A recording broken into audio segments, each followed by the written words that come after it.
2020 foi um ano marcado pelo home office e agora as empresas começam a repensar seus modelos de trabalho para o pós-pandemia. Home office, trabalho remoto, híbrido, qual deve prevalecer? Eu jogo a bola para os nossos especialistas aqui. Existe diferença entre cada um desses que eu falei? O híbrido a gente já sabe, mas o que é teletrabalho, o que é home office, o que é trabalho remoto? Na verdade, são a mesma coisa. É a mesma coisa. O teletrabalho. É semântico. Eles são semânticos.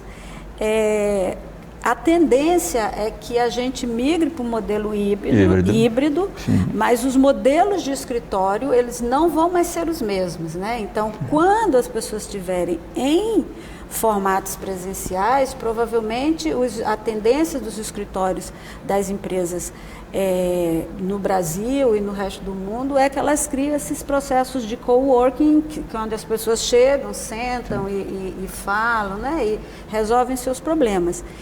E porque eu, particularmente, inclusive, acredito muito mais no modelo híbrido, porque no longo prazo, as consequências de uma gestão totalmente à distância, ela é muito imprevista, né? Mas provavelmente vai ter muito impacto nos processos de socialização, de troca, né? De garantir as trocas mais criativas, de conexão entre as pessoas, porque as pessoas, elas gostam das conexões sociais. Questão de equipe, né? Exatamente, de ter equipe, de ter lógicas de pertencimento com aquela organização, e pode ter impactos muito grandes na cultura organizacional, porque a cultura organizacional, ela se dá em você ver pessoas. E como elas falam, como elas convivem em reuniões, nas convivências. Então, imagina você ir trocando a pessoa, a empresa, como é que você faz essa transmissão oral de como as coisas acontecem aqui, né? Que é como e até uma questão, Vera, assim, por exemplo, as empresas costumavam colocar as administrativas dentro ou próximas às áreas operacionais para ver essa conexão. Exatamente. Né? E agora parece que isso começa a descolar, né? E aí a questão do pertencimento, da cultura, ela se agrava. Isso vai acontecer mais forte, rápido? Exato. Eu vejo, complementando o que a Vera está falando, eu vejo que a gente está saindo de um momento que não tinha alternativa, a gente vive uma pandemia. Agora, a gente precisa formalizar tudo isso, né? Eu tenho acompanhado as empresas, quase todas as grandes empresas, já traduziu isso ou no aditivo de contrato de trabalho, ou no acordo coletivo de trabalho, que está indo o modelo híbrido, né? Eu vi essa semana tudo formalizado de um acordo de uma empresa, que eles prescrevem até 3 dias a pessoa fique em casa. Né? Mas isso tudo é 3 dias úteis. 3 dias úteis. Se você pegar uma semana de segunda a sexta, né? Você teria até 3 dias para ficar em casa, conforme o momento. Aí você tem negócios que tem sazonalidade. E eu vi um exemplo, você pega a XP, eu acho que todo mundo conhece a XP está investindo numa mega vila XP, lá nos arredores de São Paulo, né? Naquela região próxima a São Paulo. Então, ou seja, existe, na minha opinião, a descontinuidade agora desse discurso institucional, né? Que aí, assim, a gente pega alguns negócios que suportam isso, para dizer, toda essa parte de tecnologia, de desenvolvimento de tecnologia, o cara pode... Outro dia eu participei de uma coisa, o desenvolvedor estava no Cazaquistão, né? Então, esses negócios suportam.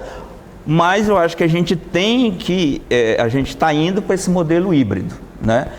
E aí a gente vê que até os fundos imobiliários de office não estão tendo, né, prejuízos. Ao contrário, acho que todo mundo vai para esse modelo, com alguns arranjos, conforme o negócio, conforme o local, conforme o perfil daquela força de trabalho.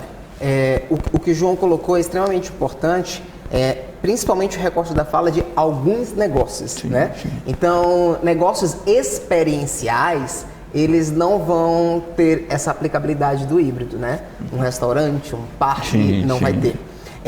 Negócios mais voltados para criatividade, para tecnologia, para gestão, sim, eles vão ter.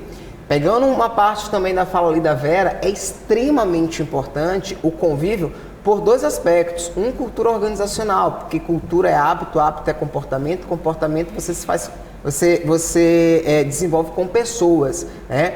Por exemplo, por reforço, né?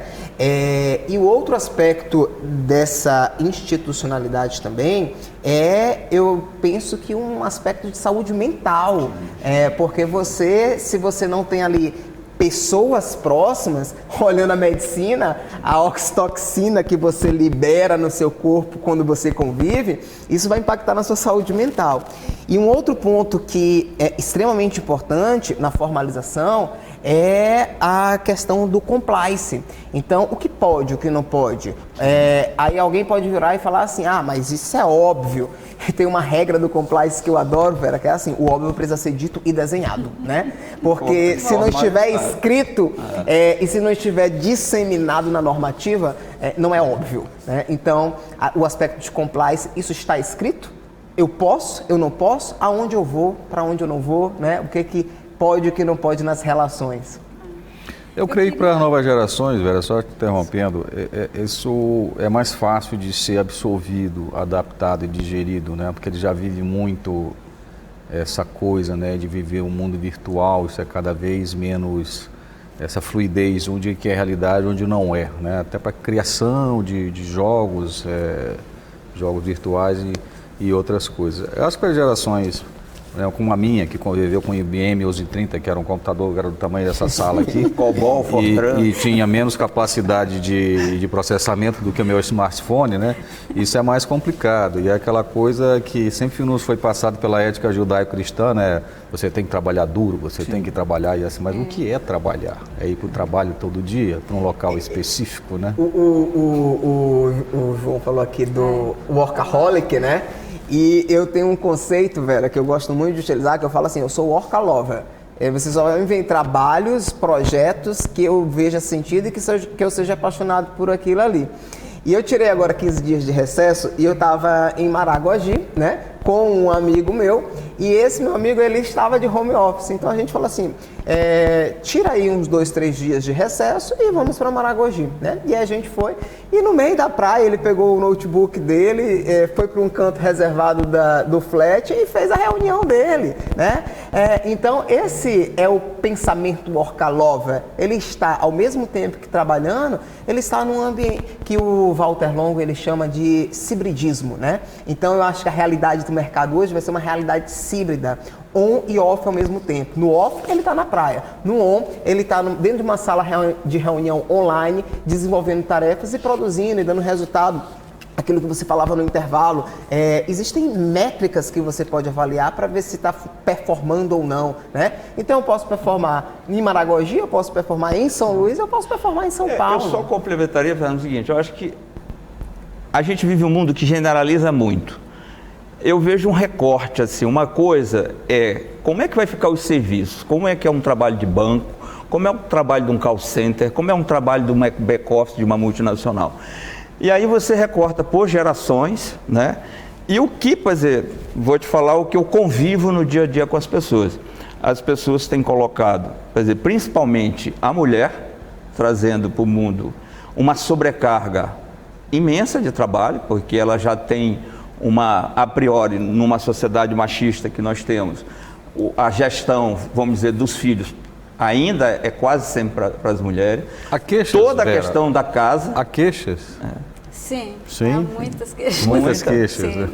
Mas aí, João... esse modelo de home office, ele afetou muito a produtividade das mulheres. Nos estudos sobre produtividade, elas relatam que se sentiram menos produtivas que os homens, porque elas se envolvem mais historicamente com as outras atividades domésticas. Atividades domésticas, né? Então, a mulher, por natureza, por criação, cultura, isso é atávico. A gente se acha responsável pelas coisas que não são nossas. É uma carga intrínseca, né? Isso, a maternidade então, ainda numa cultura patriarcal. Da mulher. Aí a criança, ela não sabe essa diferença. Sim. Ela tem um vínculo muito forte com a mãe, né? E a mãe então, tá a mãe está em casa, se ela tiver que optar, ela vai chamar a mãe, né? Então, assim, tem... muitas questões que precisam ser discutidas, né? Então, eu acho que esse momento precisa ser entendido e aprendido como uma disrupção de mudanças de comportamento que precisam ser feitas para que a gente possa, né, redefinir essa forma. Mas ainda estamos no começo. Eu li um artigo durante a pandemia do Edgar Morin que falava o seguinte: a gente está querendo prever o futuro sem ter entendido o presente. A gente precisa entender até com uma situação completamente nova, que foi a pandemia, que mudou tudo. Exatamente. Tem uma outra Por exemplo, questão. as questões... Desculpa, Vera. Tem uma outra questão que eu queria colocar aqui dentro de você estar falando, que nós gravamos aqui um programa sobre a tecnologia 5G que está vindo aí. Né? Aí trouxemos 2 especialistas e chegou a determinado momento que eu fiz a seguinte pergunta. Sim, o Brasil é um país muito desigual. Né? Desigual dentro da sua estrutura de sociedade, desigual dentro de regiões, desigual dentro de cidade, onde você pega estados aqui da região norte e nordeste em que convive grupos que vivem em estado quase medieval, né? Mas ao mesmo tempo aquela medievalidade o leva a abandonar o jumento para andar de moto e o leva a abandonar a televisão para usar o celular, né?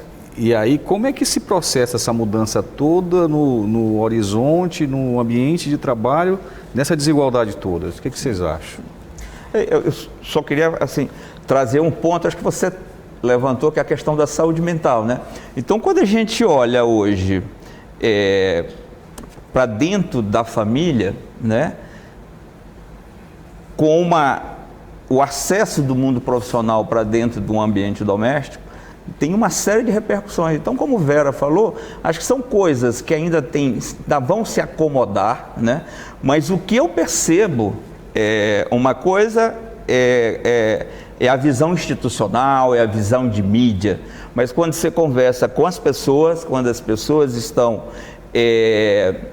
externando o sentimento dela, tem muita coisa para se consolidar e tem muita coisa para ser revertido, principalmente com relação, por exemplo, respeito a horários de trabalho, entendeu? A questão, vem uma coisa que está entrando muito forte no mundo do trabalho, que é a diversidade, né? A questão de liderança. A liderança ainda é muito formada no Brasil em comando e controle. Existe uma verbalização de uma série de conceitos, mas lá na execução da ferramenta tu vê uma coisa completamente ao contrário do que às vezes está no papel, está no código de ética. Então a gente tem um momento aí que eu acho que a gente vai ter um momento muito rico, de muito desafio nessa consolidação do trabalho remoto. Não há dúvida. A gente tem uma discussão muito rica, né? Acho que passaremos aqui 2, 3 horas conversando. Talvez até voltemos a conversar sobre o mesmo tema. Tem muito assunto. Mas o nosso tempo se acabou. Que pena. Que pena, né? Mas a gente fica por aqui. Agradeço aqui a presença dos nossos convidados, o Fernando, o João, a Vera. Obrigado pela sua companhia. E o Negócio na Pauta é um oferecimento de Comar Participações e Investimentos. E todos os nossos programas estão disponíveis nas nossas redes sociais. É só seguir Negócio na Pauta. Até o próximo encontro.